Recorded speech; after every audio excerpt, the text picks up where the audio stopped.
Is our future getting perfect when we ruin all our surface and the balance has been broken and I feel like we've misspoken. Het begon als soloproject voor mij in mijn eentje. En toen heb ik daarna Joep erbij gehaald. Zijn we samen meegenomen aan de Kleine Prijs van Friesland.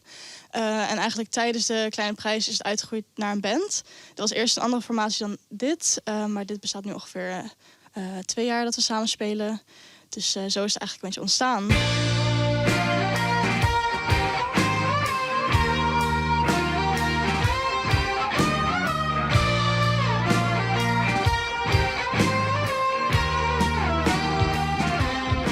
Wel iets gehad voor indie rock en indie popmuziek. Dus dat is wel waar ik mee begon. Het was eerst meer singer-songwriter gericht.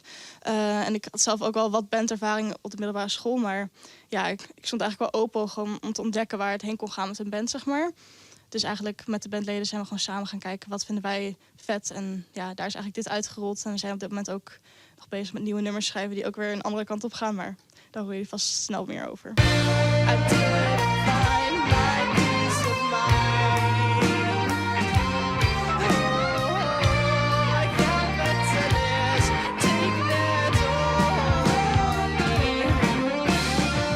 Gitaar is 1, maar de effecten is nummer 2. Ja. Je hebt er nogal wat, hè? Daar komt... ik kan eigenlijk niet zo goed spelen, maar dit zorgt ervoor... Die moet het voor jou doen? Ja, dit zorgt ervoor dat het nog ergens naar klinkt. Ja. Ik heb, Hoe bouw je zoiets op? Want ik denk dat je een stuk of 10 effecten hebt hier. Ja, nou, ik begon...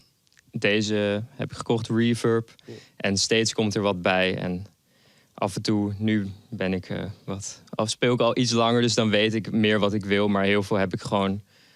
Ja, dat heb ik dan al. En dan doe ik er... Ja, je moet werken met wat je hebt. Zeg. Lekker frieken. Ja, precies. Af en toe zit ik echt gewoon de meest rare geluiden te maken. Maar dat doe ik hier maar niet. Noemen we ook wel een prettige verslaving. Ja, het is een gezonde verslaving om te hebben, denk ik. Die heb ik verzonnen. Ja, het was bij mijn auditie, zeg maar, ronde voor de Popacademie, moest ik een droomrecensie schrijven over mezelf over 10 jaar. En toen heb ik die naam bedacht, omdat ik heb mijn moeders achternaam en dat is, hebben niet superveel mensen. En ik vond het wel cool klinken zo met hoofdletters helemaal lekker indie. En dat is eigenlijk gewoon gebleven.